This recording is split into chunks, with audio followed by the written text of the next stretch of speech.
merenungkan surat 1 Petrus, Kamis 11 Juni 2026. Kristus, penebus dan teladan. 1 Petrus 2 ayat 18-25. Hai kamu hamba-hamba, tunduklah dengan penuh ketakutan kepada Tuhanmu, bukan saja kepada yang baik dan beramah, tetapi juga kepada yang bengis. Sebab adalah kasih karunia jika seorang karena sadar akan kehendak Allah menanggung penderitaan yang tidak harus ia tanggung. Sebab dapatkah disebut pujian jika kamu menderita pukulan karena kamu berbuat dosa? Tetapi jika kamu berbuat baik dan karena itu kamu harus menderita, maka itu adalah kasih karunia pada Allah.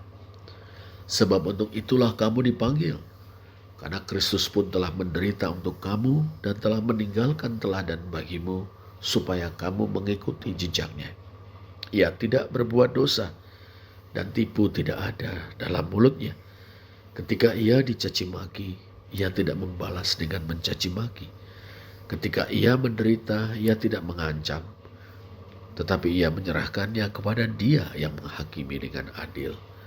Ia sendiri telah memikul dosa kita di dalam tubuhnya di kayu salib, supaya kita yang telah mati terhadap dosa hidup untuk kebenaran. Oleh bilur-bilurnya kamu telah sembuh. Sebab dahulu kamu sesat seperti domba, tetapi sekarang kamu telah kembali kepada gembala dan pemelihara jiwamu. Saudara, di antara orang percaya yang menjadi pembaca mula-mula surat 1 Petrus, terdapat budak-budak yang hidup dan bekerja di dalam keluarga-keluarga para tuan majikan yang tidak atau belum mengenal Injil.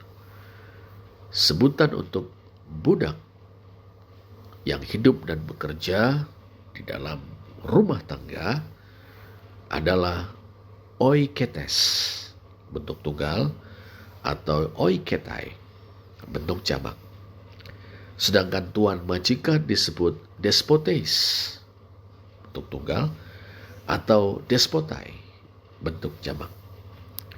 Dalam 1 Petrus 2 ayat 18-25, saudara, Rasul Petrus menasihati budak-budak yang percaya kepada Tuhan Yesus untuk tunduk, hupotasso, kepada para tuan majikan. Bukan hanya kepada yang baik dan ramah, tetapi juga kepada yang bengis atau kasar. Seperti kita ketahui, hupotasso atau tunduk berarti mengakui dan menghormati pemilik atau pengemban suatu otoritas, serta bertindak sesuai dengan fungsi dari otoritas itu. Para budak yang percaya kepada Tuhan Yesus tunduk dengan penuh ketakutan. Dalam bahasa Yunani, dengan penuh ketakutan adalah enpantiphobo, yakni tunduk dengan hati yang sungguh-sungguh takut akan Allah atau menghormati Allah. Jadi sekali lagi, bukan karena para tuan majikan itu sendiri kita tunduk, melainkan diaton kurion, demi Tuhan atau demi Kristus. Menurut sang rasul, saudara, adalah suatu anugerah, dan oleh karena itu patut disyukuri jika karena sadar akan kehendak Allah atau karena hati nurani Allah, bahasa Yunani sunedeisisteu, seseorang menanggung penderitaan yang tidak adil. Sadar akan kehendak Allah atau hati nurani Allah, sunedeisisteu, berarti memiliki hati nurani yang murni, yang diresapi oleh takut akan Allah dan komitmen untuk hidup kudus. Karena sadar akan kehendak Allah, orang percaya rajin berbuat baik dan menjauhkan diri dari kecenderungan-kecenderungan yang jahat dan menjijikkan. Demikianlah orang percaya hidup di hadapan Allah, coram Deo viventes, dengan berintegritas. Nah, Jika dengan hidup berintegritas orang percaya menanggung penderitaan secara tidak adil, bahasa Yunani lupas paskon adikos, misalnya perlakuan yang sewenang-wenang, itu merupakan suatu anugerah dan patut disyukuri. Jika orang yang biasa berbuat dosa, hamartanontes dalam bahasa Yunani, menanggung pukulan, itu sudah sewajarnya. Penderitaannya tidak layak atas pujian. Tetapi jika orang yang biasa berbuat baik, agato poiodes, menanggung penderitaan, itu adalah kasih karunia pada Allah, atau itu merupakan hal yang terpuji di hadapan Allah. Bahasa Yunani tauto charis parateo, terpuji di hadapan Allah. Penderitaan yang demikian berharga di mata Allah dan menjadi kesaksian Injili. Orang percaya, saudara, termasuk para budak yang telah menjadi pengikut Tuhan Yesus Kristus, dipanggil untuk hidup berintegritas dan siap menderita oleh karenanya. Untuk menyambut dan menghayati panggilan itu, mereka, orang percaya, berarti termasuk kita, perlu melihat kepada Sang Kristus. Sebab Kristus telah menderita untuk kamu, dengan meninggalkan teladan supaya kamu mengikuti jejaknya. Merujuk Yesaya 53 ayat 9, saudara, Rasul Petrus menegaskan bahwa Yesus tidak berbuat dosa dan tiada bertipu daya. Yesus adalah orang benar. Ketika dicaci maki, ia tidak membalasnya.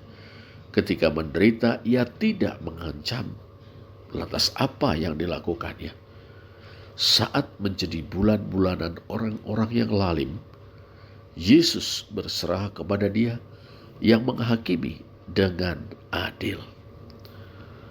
Yesus tahu bahwa ia telah dihakimi dengan tidak adil oleh orang-orang yang memusuhi dirinya.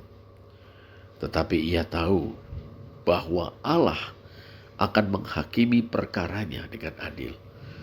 Oleh karena itu ia berserah atau menyerahkan diri kepada Allah, hakim yang adil itu. Demikianlah saudara, Yesus adalah orang benar.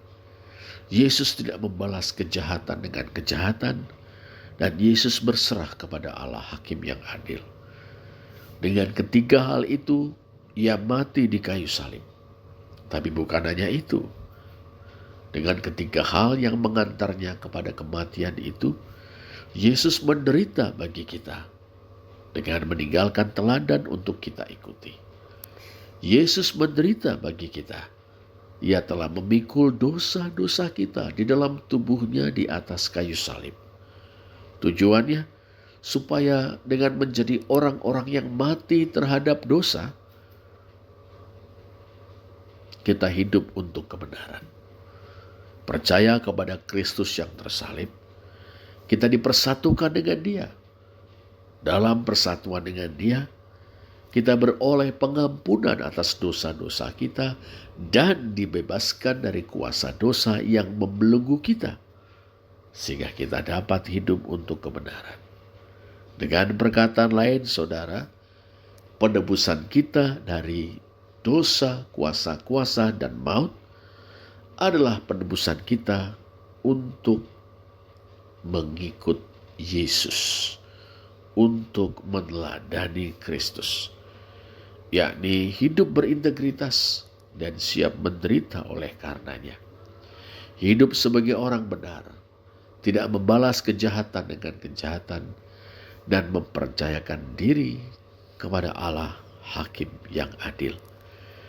Rasul Petrus, saudara, merangkum makna peristiwa salib ini dengan merujuk pada Yesaya 53 ayat 5. Oleh bilur-bilurnya kamu telah sembuh, atau karena luka-luka itu kamu telah sembuh. To moloti yatete dalam bahasa Yunani. Karena penderitaan Kristus, saudara, kita telah sembuh dari penyakit yang melumpuhkan kita secara spiritual, yakni dosa, kuasa-kuasa, dan maut. Karena penderitaan Kristus, kita telah sembuh untuk hidup bagi kebenaran. Akhirnya sang rasul mengingatkan bahwa Kristus yang tersalib itu adalah gembala dan pemelihara jiwa kamu. Hopoimen kai episkopos ton sukon humon. Kita yang dulu seperti domba-domba yang tersesat dalam dosa-dosa, sekarang telah berbalik kepadanya. Sang gembala telah mati bagi kita, domba-dombanya, supaya kita mengikut Dia. Mari kita berdoa. Allah yang berdaulat, Bapa kami dalam Kristus, Engkaulah hakim yang adil. Terima kasih karena dalam diri Yesus Kristus Putramu, kami memiliki seorang penebus sekaligus teladan yang sejati. Terima kasih untuk kesediaan Kristus menderita dan mati untuk menebus kami, sehingga kami diselamatkan. Terima kasih untuk teladan Kristus yang hidup sebagai orang benar, tidak membalas kejahatan dengan kejahatan, dan berserah sepenuhnya kepadamu. Kiranya Roh-Mu yang kudus Bapa melimpahi hati kami dengan syukur karena penebusan Kristus. Kiranya Roh-Mu meneguhkan hati kami untuk meneladani Kristus. Sanggupkanlah kami untuk tabah memikul penderitaan karena hidup untuk kebenaran. Dalam nama Tuhan Yesus. Amin.